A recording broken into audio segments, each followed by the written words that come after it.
आज हमें पढ़ना है बातचीत चैप्टर और उसने कहा था।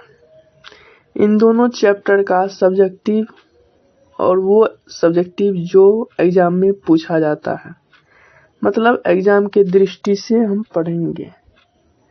तो पहला प्रश्न है, यदि हमें वाक शक्ति ना होती तो क्या होता।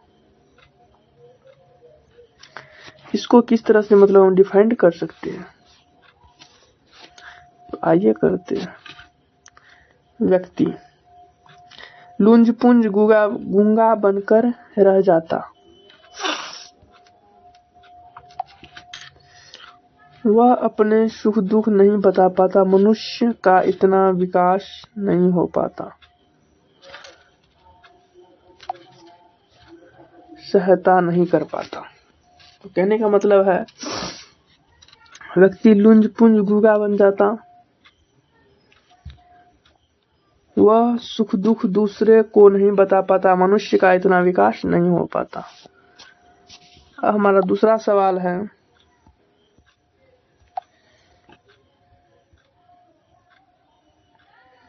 वाक शक्ति का महत्व क्या है। वाक शक्ति का महत्व क्या है, इसको हम इस तरह से डिफाइन कर सकते हैं। वाक शक्ति के कारण ही व्यक्ति अपनो मनोभाव प्रकट कर पाता है। सुख दुख दूसरे का सुन पाता है। एक दूसरे के सुख दुख में सहायता हो पाता है। कहने का मतलब है वाक शक्ति के कारण ही व्यक्ति अपने मनोभाव प्रकट कर पाता है, अपना सुख दुख दूसरे व्यक्ति को सुना पाता है। अगर हमें वाक शक्ति नहीं होती तो हम दूसरों के सामने अपने सुख दुख नहीं बांट सकते थे, क्योंकि अगर वाक शक्ति नहीं होती तो पूरा सृष्टि गूंगा होता। इसको हम अपने तरीके से भी मतलब लिख सकते हैं। अब चलिए तीसरा सवाल देखते हैं। यहाँ पर लिखा है कि आर्ट ऑफ कन्वेंशन किसे कहते हैं। आर्ट ऑफ कन्वेंशन किसे कहते हैं।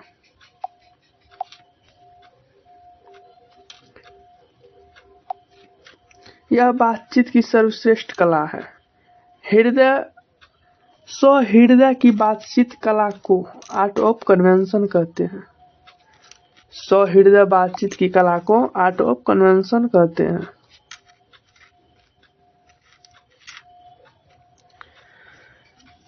ये इस तरह से होगा। आर्ट ऑफ कन्वेंशन किसे कहते हैं, यह बातचीत की श्रेष्ठ कला है। हृदय की बातचीत कला को आर्ट ऑफ कन्वेंशन कहते हैं। अब चलिए अगले सवाल पर। चौथा सवाल कह रहा है, लहना सिंह का चरित्र था। लहना सिंह का चरित्र था। इसको हम इस तरह से मतलब डिफाइन करेंगे। लहना सिंह उसने कहा था कहानी का नायक है। प्रेम की मर्यादा कायम रखने के लिए शहीद हो जाता है। वह राइफल नंबर 77 के सिख जमादार के रूप में सेना में काम करता है। वीर नागरिक और विलक्षण बुद्धि का युवक था। बचपन में अल्हड़ बालक के रूप में दिखाई पड़ता था, परंतु 25 वर्ष के बाद वीर सैनिक बन जाता है। इसे कहने का मतलब है कि लहना सिंह का चरित्र जो है बचपन में अल्हड़ बालक के रूप में दिखाई पड़ता था, लेकिन वही अल्हड़ बालक 25 वर्ष के बाद वीर सैनिक बन जाता है और राइफल नंबर 77 के सिख जमादार के रूप में काम करता है। इसका आंसर अपने हिसाब से भी दे सकते हैं, मैं तो बस वैसे ही बता रही। ये भी आई प्रश्न है, कई बार पूछा गया है। आइए अगला सवाल देखते हैं। उसने कहा था दिव्य प्राणोत्सर्ग की कहानी है या नहीं। उसने कहा था दिव्य प्राणोत्सर्ग की कहानी है या नहीं। आइए इसे डिफरेंट करते हैं। उसने कहा था दिव्य प्राणोत्सर्ग की कहानी है क्योंकि उसका नायक लहना सिंह ने प्रेम के लिए ही अपने प्राण का उत्सर्ग किया। इस कहने का मतलब है, उसने कहा था दिव्य प्राणोत्सर्ग की कहानी है क्योंकि उसका नायक लहना सिंह ने प्रेम के लिए ही अपने प्राण का उत्सर्ग किया। इसका ये आंसर बहुत ही गजब है। इसे अपने हिसाब से भी दे सकते हैं। आइए अगला क्वेश्चन देखते हैं। इसमें कह रहा है उसने कहा था, रुकिए। उसने कहा था प्रारंभ कहाँ से किस रूप में होता है। कहने का जो मतलब है, उसने कहा था कहानी का प्रारंभ कहाँ और किस रूप में होता है। तो इस सवाल का जवाब इस तरह है। उसने कहा था कहानी का आरंभ अमृतसर के भीड़ भाड़ वाले बाजार से हुआ। वहीं एक सिख लड़का और एक लड़की दुकान पर मिले। लड़का मामा के केस धोने के लिए दही लेने के लिए गए थे। इस तरह से और भी आगे आप लिख सकते हैं, दही लेने गए थे और लड़की किस लिए आई थी। तो मतलब 2 नंबर का सवाल होगा, तो मतलब जितने नंबर का सवाल होगा आपको उस हिसाब से आपको आंसर देना है। ये आपको 2 नंबर का आंसर हो जाएगा, बहुत ही गजब से। ठीक है, चलिए आगे अगली क्वेश्चन पर देखते हैं। यहाँ पर लिखा है यह जानकर कि लड़की की कुड़माई हो गई है, लड़की की क्या हालत हो गई। ये सवाल तो बहुत ही मतलब वीवीआई है। कहने का मतलब है यह जानकर कि लड़की की कुड़माई हो गई है, लड़के की क्या हालत हुई। मतलब लड़कों को जब बताया गया कि मेरी कुड़माई हो गई, तो लड़का किस तरह से, लड़कों की क्या हालत होगी, ये कहना चाह रहा है इस सवाल में। तो आइए इसे देखते हैं क्या कह रहा है। लड़की की कुड़माई की बात जानने के बाद लड़का विपक्ष की तरह एक लड़के को नाली में गिरा दिया, कुत्ते पर पत्थर फेंका। देखिए बच्चा ये क्या कह रहा है। पहले तो लड़की की कुड़माई की बात जानने के बाद लड़का विपक्षित की तरह एक लड़के को नाली में गिरा दिया, कुत्ते पर पत्थर फेंका, गोभी वालों के ठेले पर दूध उड़ेल दिया, वैष्णवी से टकरा गया। इस प्रकार पूर्णतः असंतुलित हो गया। इस तरह लड़का पूरी तरह से असंतुलित हो गया। बताइए बच्चों, ऐसा तो सभी के साथ होता है। अगर किसी को हम इतना ही करते हैं और वो बताती है कि मतलब पहले से है, तो ऐसी हालत हो जाती है। अब इसे आप अपने तरीके से भी लिख सकते हैं। आइए अगली सवाल पर चलते हैं। अगली सवाल है लहना सिंह ने बोधा सिंह के प्रति किस त्याग का परिचय दिया था।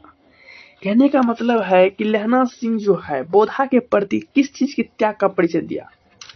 तो आइए इसका आंसर देखते हैं। लहना सिंह ने बोधा के लिए प्रति निःशुल्क निर्मल निस्वार्थ त्याग का परिचय दिया था। कहने का मतलब है लहना सिंह ने बोधा के प्रति निश्चल निर्मल निस्वार्थ मतलब बिना किसी स्वार्थ के निस्वार्थ त्याग का परिचय दिया। सुवेदारनी के प्रति उसका प्रेम गंगा जल की तरह पवित्र था।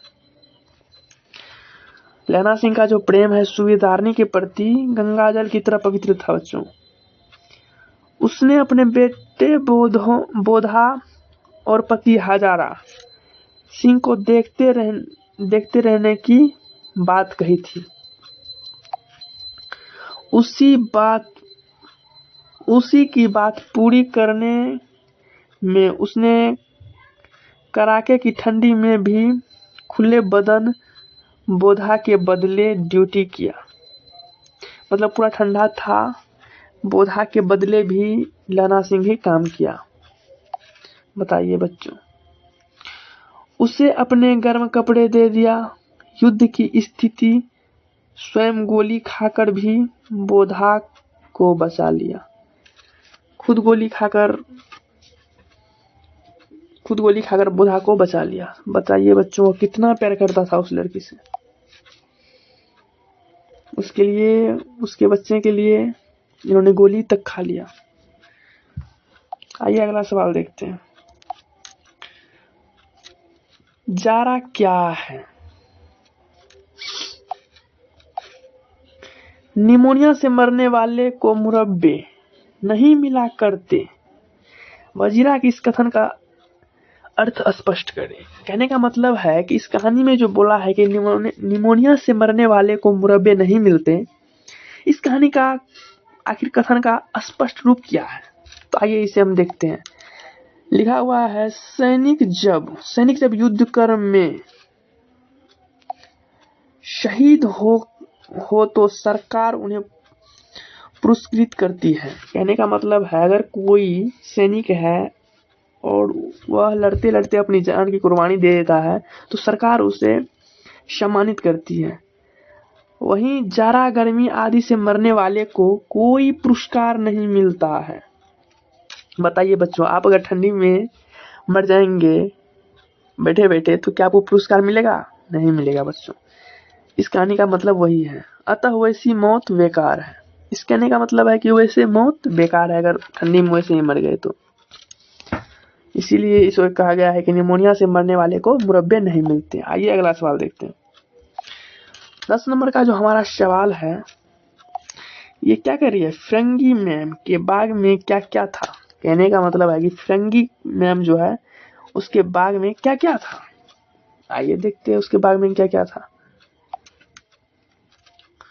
क्या था बच्चों? फिरंगी मैम के बाग में हरी भरी मखमली घास थी। फिरंगी मैम की बाग में हरी भरी मखमली घास थी। उसमें सुंदर फल भी थे। कहने का मतलब है, मैम जो थी, मैम के बाग में हरी भरी मखमली घास थी, सुंदर फल भी फूले थे, फल फूल भी थे। ठीक है, आइए अगला सवाल देखते हैं। ये हमारा लास्ट और अंतिम सवाल है बच्चों। आइए इसे बहुत अच्छी तरीके से देखते हैं। उसने कहा था कहानी कितने भागों में बटी हुई है? कहानी के कितने भागों में शुद्ध का वर्णन है?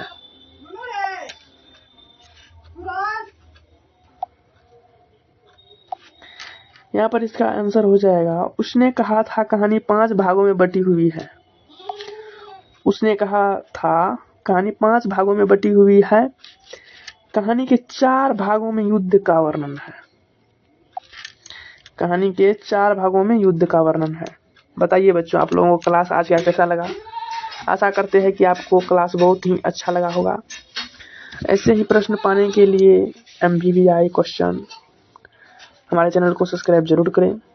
हो सकता है कि हमारी यह पहली वीडियो है, इस तरह से थोड़ा बोलने में और थोड़ा दिखाने में डिफरेंट होगा, लेकिन आपको जो भी अच्छा नहीं लगा हो कमेंट जरूर करिएगा ताकि मैं उसे अगली वीडियो में सुधार सकूं। धन्यवाद बच्चों, आप सभी लोग अपना फीडबैक जरूर दीजिएगा।